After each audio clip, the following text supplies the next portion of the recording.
Even among people who have a genuine intention to do good in the world, there are a lot of misconceptions as to what exactly is going on with good and bad, right? If you ask most people, especially people that have a general sense of like God and then what is not God, what people will often talk about is the battle between God and Satan, right? Like Satan is the absolute evil of everything, the anti-God, if you will. And then God is like the absolute embodiment of everything good and everything righteous in the world. And people will think that like this is the battle that's taking place, and therefore, in order for me to move forward and go up in life, I have to take the side of the good one, right? The good God. And now this will go over a lot of people's heads when you talk to them about it, for the simple reason that they don't understand that the God and the Satan that are battling each other is a matrix in itself. So with that, my friends, I want you all to understand that if there was an absolute whole creator, which there is, and it's called what I'm going to call the Supreme Being. Really, the terminology is irrelevant, but for the sake of argument, let's call it the Supreme Being. And within that Supreme Being is the embodiment of all things. Like I said, it is whole. So therefore, something whole, when you have something whole, the dark and the light are both contained within it in a way that is balanced. In a way to where if you were to ascend to that place of non-dual existence, you wouldn't have the right hand or the left hand going out. You wouldn't have the up or the down going out. It would be a simple space of stillness. And into these dimensions, a lot of people would assume, well, okay, if you get to there, then that's a place of like nothingness and nothing happens. But in reality, that's actually the realm where it goes beyond our human comprehension. It goes beyond what our left and right hemisphere brain can actually perceive and conceive. So in order to actually put it into a context, people fall into the idea of God versus Satan. Many people don't understand what God is and what gods are and what they're calling God actually is. I have a handful of videos about this, but often the word God itself actually translates to Odin. Odin. You have the G and then the OD. And you go down the etymology rabbit hole, and there's all sorts of beings that will be attributed to this name God, and none of them are the same as the Supreme Creator, a whole non-dualistic state of being. Now, when you go down this rabbit hole, you'll often find that these are attributed to these war gods. Okay, so these war gods, what they do by their very nature, what they're doing is they're battling. They have to fight something because they are dualistic. Because they're still stuck in an ethnocentric point of view, meaning like an us versus them kind of thing. And then by its very nature, this mentality, this realm of consciousness created its perfect adversary. I won't go too deep into the history of this, but essentially like in the very beginning of these ideas of like, let's say the Yahweh, which came through the Bible and came through original like Judaism, like in our ancient history, this was a being that was supposed to be the creator of all things, and you're supposed to worship this being. Now, this being was actually not like an actual god. It was something of like a super advanced, probably extraterrestrial being that came, and the humans worshipped it because they didn't understand it. And they're like, this thing is amazing, it can do all these things, and there's all these records of these miracles being reported that were just like super advanced technology. Now, later down the line, you essentially had this god where it became this idea of like, well, he's no longer the vengeful one. He's no longer this like controlling, like vengeful being. Well, now he's love, and now he's going to take care of you. And now we're going to bring in this idea of the anti that, the Satan, right? The devil. And this is also around the time that they started having like the heaven and the hell narratives. All these ideas to polarize you in one way or another. And if you look even into what's going on now in people that are not religious, mind you, my friends, this is how deep the religious programming goes in our society. Even people that are not religious, say people that are in like the more spiritual world, are talking about this split going on, right? They're talking about the 5D to the 3D split going on. And now there are frequencies that are changing, but this is that same dualistic mentality of some of us are going up and some of us are going down. And some people think the rapture is going to come and save all of us like this. And then some people aren't going to be saved. They're going to be burned forever, right? And that's to be looked at as a bad thing. If you burn, if you go to the fire, when in reality, fire, if it was not an inverted principle, would actually be something more of like a purification. Like if you were to think about taking an ore that had like some sort of precious metal in it, and then you would smelt it down to get that metal, a pure version of that metal, to get all the nonsense and impurities out of it, you'd use fire. And that's what this was supposed to be. It wasn't supposed to be like, oh, here's this eternal punishment thing. But so many people who are fighting the good fight, if you will, are trapped in the matrix themselves. Because the good fight is not the actual good fight, if you will, right? It's a space of wholeness within ourselves.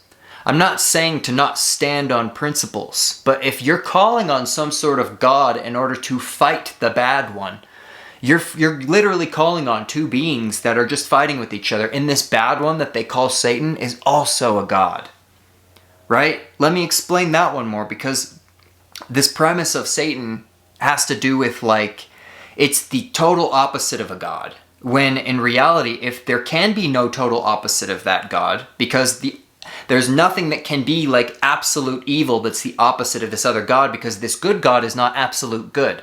So if it's the absolute opposite of it, it is also a god, just with a different sort of temperament. And if you look at these words, and if you look at Saturn, Saturnus, you eventually come to this god called El, which I've talked about El before, where it's literally like this angle. You see it in Freemason symbology and things like that. They like to serve these specific gods that do these specific things, and they call it this and that. They'll call it God and Satan. So they like to polarize you and think like, this is the good one and this is the bad one, when really both of them are kind of questionable. They're both war gods. They're both bringing forth this energy of fight and conquest and conquer to the world, regardless of which side you're on. So many people think they're doing the right thing by they're like, I'm serving God and I'm fighting Satan. But what's actually happening is that they're just provoking a war-based energy. You know, it's like, let not the right hand know what the left hand doeth. That sort of thing, right? Because you could be all into these principles and these ideas of these war gods and thinking, I'm doing the righteous thing, but the energy that you're putting off is actually something that is going to be feeding the whole paradigm. The problem that I said, I hope I can explain this well enough, but it's like you're in this bubble, and inside of this bubble is this war god dominion. And if you're inside of the bubble, feeding either side of the bubble, you're just feeding the bubble. You're feeding that specific bubble, which is that specific matrix, which is not sovereign. It is not the path to actually enlightenment and actually rising and ascending up out of this place. And that's one of the traps that many people fall into, because these are not bad people, right? They're just people that don't understand what they've been getting themselves into. Often it is the people that are like, they have this righteous ideal and they're, you know, they might be doing all right in life, but they're still feeding the very thing that's causing the world to be in calamity on the greater scale, and they don't know about that. But that has nothing to do with like their actual character. That's just how deep the psyops go in this world and how convoluted the history has been over the years, ever since these beings came down and said, we're the gods and you worship us. Because they've been confusing humanity about where the real self is. Because if you look in these religions, there's no talk of the self. There's no talk of the supreme being within you and how everything's within you. It is always talking about what can we do to get them outside of themselves, to give their power to something else, so then we can create this reality, and they're going to believe they're doing a good thing by giving that energy to something outside of them that is creating the reality. Because they're represented by the righteous one, or even the ones that are choosing the non-righteous one. They're all feeding into the same pool, the same puddle. It's the same kind of muddled energy that's causing a lot of these calamities, if not all of these calamities on Earth. Because it is disharmony in the field. It is disharmony in the collective. Because when people separate from themselves, and I've said this before, when people go and they separate their energy in order to give their energy to something outside of themselves, that's called worship, which is worship. And you are the vessel, so you're getting on the warship. You're going to war because you're separating from yourself. You're dividing from yourself. Who are you going to war with? The Supreme. The Supreme Being, which is the whole non-dual picture of reality. It is the thing that is the complete sense of balance and stillness within you, that is ever present, that's sitting here waiting for people to finish with this noise so it can actually come into this state of wholeness and unity that the planet actually needs to heal. But we're too distracted with who's the good one and who's the bad one. All right, my friends. Now, with this message, if there's anything I want you to take away from it, it's that the path to sovereignty, the path to your awakening is within you. It's not going to be found in the righteous battle of this God against this God, who's playing the role of the anti-God, but is actually just another God, because there are many gods, and they're all doing who knows what, and they need people to fuel them. But what you need to know is that what they're trying to do is take your power from you because they want it to power themselves. That's how powerful you are. So when you come back to yourself and realize that you are of the same level, within you exist the very same principles, the very same foundations of these gods that people are worshiping. But so long as you're choosing to worship something, you will never unlock that power. You will never ascend to a space in which you're completely whole and you're recognizing your own supreme self. So, my friends, we have to take our power back. We have to pay attention to what we're giving our energy to, and how, if we choose duality, if we choose to look at the scale and we throw something on this side, it's gonna come back. Right? These are the laws of physics. This is something very basic. So to be whole within ourselves, to be balanced within ourselves, is the true goal here. Like I said, it's not to be passive.